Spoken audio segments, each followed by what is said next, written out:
Hello and welcome back to the Practical English Podcast. I'm your host, Mike. And I'm Angela. We are so glad you could join us today.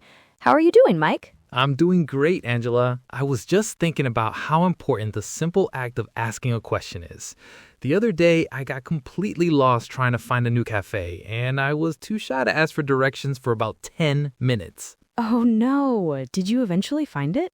I did, but only after I finally stopped and asked someone, "Excuse me, how do I get to Main Street?" It took them 10 seconds to help me. It's funny how a simple question can save so much time and stress. And that's a perfect lead-in to our topic for today. Exactly. Today, we're going back to basics. We're talking all about how to ask and answer simple questions in English.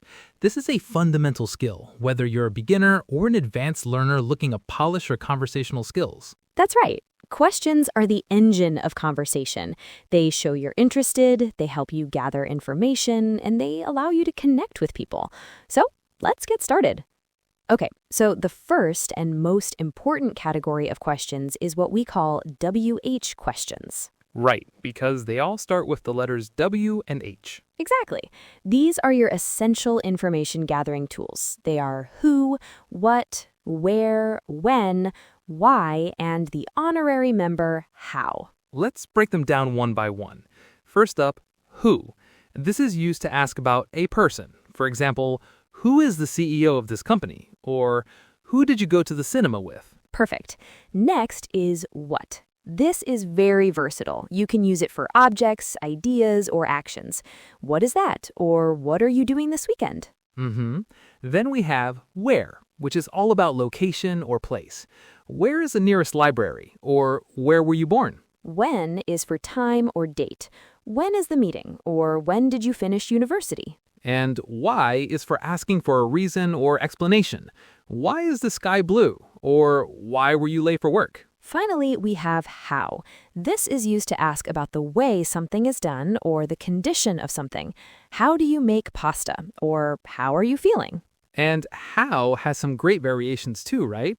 Like how much for price or uncountable nouns and how many for countable nouns. Oh, absolutely.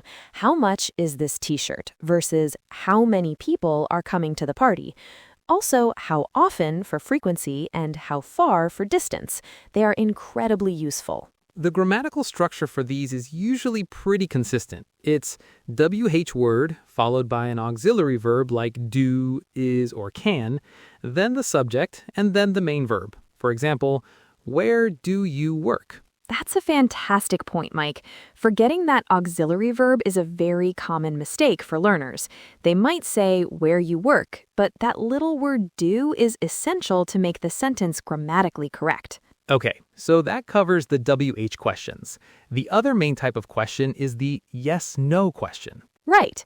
These are questions where the answer is, predictably, either yes or no. They're incredibly common in everyday conversation for confirming information. And they're quite easy to form. You just take a statement and move the auxiliary verb to the beginning. So the statement, you are a student, becomes, are you a student? Exactly. Or he can speak French becomes, can he speak French? If there is no auxiliary verb in the statement, like you like pizza, we add do or does. So you like pizza becomes do you like pizza? And she works in London becomes does she work in London? One thing to note with these questions is intonation. Your voice should rise at the end of the sentence to signal that it's a question. Listen, do you like pizza? My voice goes up on pizza. That's a great tip. And when answering, you can use short or long answers. If someone asks me, are you busy? I can just say, yes, I am, or no, I'm not. I don't need to say, yes, I am busy. Right. The short answer is very natural and common. Let's do a quick role play. Mike, I'll ask you some questions about your plans. Okay, I'm ready. Are you going to the gym later? Yes, I am. I need to get a workout in.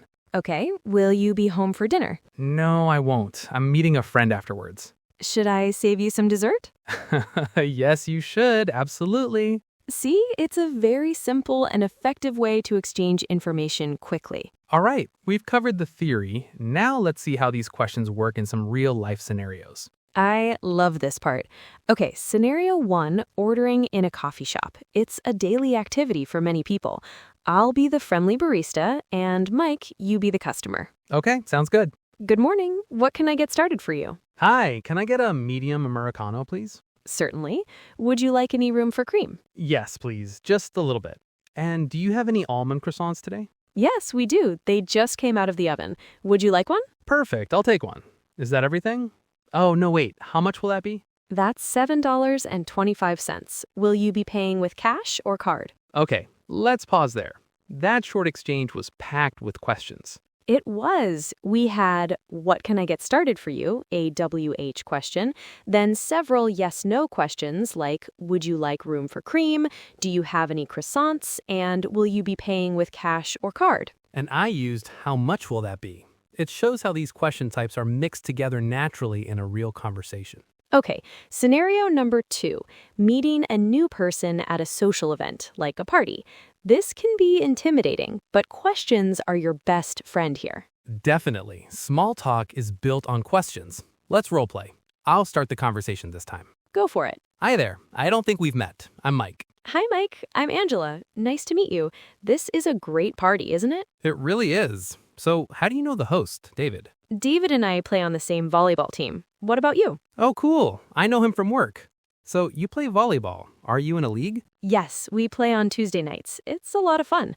What do you do for work, Mike? Okay, great example. The key thing here is asking follow-up questions. Yes, you heard Mike's answer that I play volleyball, and you didn't just move on. You asked another question about it. Are you in a league? This shows you are actively listening and interested in the other person. It's the difference between an interview and the conversation. You ask a question, you listen to the answer, and then you ask another question based on that information. That's how you build a connection. All right, let's do one final scenario, the one you mentioned earlier, Mike, asking for directions. Yes, the classic tourist situation. This time, Angela, you're the lost tourist, and I'm just a local walking down the street. Excuse me, sorry to interrupt. Could you tell me where the nearest subway station is? No problem. You're quite close. It's just down that street on the right. Oh, okay, so I just walk straight ahead. Is it far? Yep. Walk straight for about 2 minutes. You'll see the big blue sign for the station. You can't miss it. That's great. Thank you so much for your help. You're very welcome. Have a nice day. So the most important part of that interaction was how I started it. Right. You use polite phrases like excuse me and sorry to interrupt. That's crucial when you're approaching a stranger. And my question wasn't a direct, where is the station? I softened it by saying, could you tell me where the nearest subway station is? Using could or can makes the request more polite. Okay, let's tackle a more formal scenario, a job interview. This is a situation where the questions are very important and your answers are even more so. Okay, we've covered a lot of ground today. Let's do a quick recap of the most important takeaways for our listeners. Absolutely. The power dynamic is different here. Let's do it. I'll be the interviewer, and Mike, you can be the candidate applying for a marketing position. Great idea. First, remember the two main types of questions. We have WH questions for gathering information and yes-no questions for confirming information. Second, always be polite, especially with strangers. Use phrases like, excuse me, could you please, and do you mind if I ask? Third, to have a real conversation, you need to listen actively and ask follow-up questions. This shows you're genuinely interested and keeps the conversation from dying out. And finally, the best advice we can give is to practice. Don't be afraid of making mistakes. The more you ask questions, the more natural it will become. Challenge yourself to ask 3 questions to someone new this week. That's a great piece of homework. Well, that's all the time we have for today. Thank you so much for listening to the Practical English podcast.